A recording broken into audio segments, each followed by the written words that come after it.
আজ চলে এসেছিলাম একেবারে নতুন একদম অন্যরকম একটা ভিডিও নিয়ে। আমার মেয়েটা কোথায় আছে আমি খুঁজে পাচ্ছিলাম না, হঠাৎ করে খুঁজেই পেয়ে গেলাম। তো যাই হোক, তোমাদেরকেও দেখাই যে ও কোথায় আছে। এই দেখুন কি শান্তিতে মেয়েটা আমার ঘুমোচ্ছে। তো প্রথমত এই সময়টা একটু ঠান্ডা ঠান্ডা ছিল, আর ওর গায়ে লেপ দেওয়ার পরে ব্ল্যাঙ্কেটটা দিই এই কারণে, ও ব্ল্যাঙ্কেটটা নিলে প্রথমে চিবোতে থাকে। তো যাই হোক, আমি এই মুহূর্তটাকে এক মুহূর্তের জন্য হাতছাড়া করিনি, কারণ প্রত্যেকটা বাচ্চাই বোধহয় যখন ঘুমোয় খুবই মিষ্টি লাগে দেখতে। তবে আমি একদমই বিশ্বাসী নয় যে মায়ের নজর লাগে। তো বাচ্চাটা আমার খুব নিশ্চিন্তে ঘুমোচ্ছিল, আর সেই ফ্রেমটাই আমি মুহূর্তবন্দি করে রেখেছি।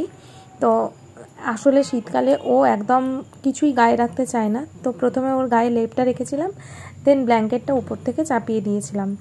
আর আমি নিজেই ওর প্রেমে পড়ে যাচ্ছিলাম বারবার, এমনিতেও পড়ে যাই যে কি মিষ্টি আমার বাচ্চাটা ঘুমোয়, আর ঘুমোলে কত শান্ত থাকে। সারাদিন তো বাদরামি করে বেড়ায় এটা ওটা সেটা, তার একটু পরে ও ঘুম থেকে উঠে গেলে এবং ও ঘুমোতে ঘুমোতে কী জানি কী স্বপ্ন দেখে, লাফিয়ে লাফিয়ে ওঠে, চোখ খেয়ে তাকিয়ে তাকিয়ে ঘুমোয়। তো যাই হোক, এই এই মুহূর্তটাকে সাক্ষী করে রাখতে চেয়েছিলাম। আর এরপরে বরফি রানীর ঘুম ভাঙার পরের দৃশ্যটা দেখুন। ঘুম থেকে উঠেই একদম উনি চলে এসেছেন নিজের ফুল ফর্মে। মানে আমার পার্সেল ঢুকেছিল, তো সেই পার্সেলটি ওনাকেই দেখভাল করতে হবে, এবং কি কি এসছে না এসছে যেন মনে হচ্ছিল উনিই মিলিয়ে মিলিয়ে সমস্ত কিছু দেখে নিচ্ছিল।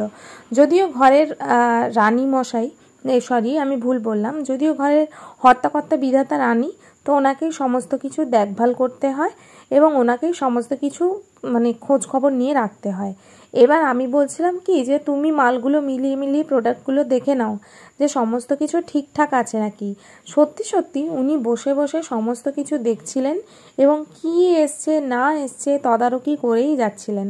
ওনাকে যতই বলছিলাম যে শোনা তুমি সরো এখান থেকে, উনি কোনো কথাতেই কানে দিচ্ছিলেন না। এরপরেও ওনার দেখনদারি ছিল যে আরও কি কি পার্সেল এসছে, একটা পার্সেলে ওনার মন ভরে না।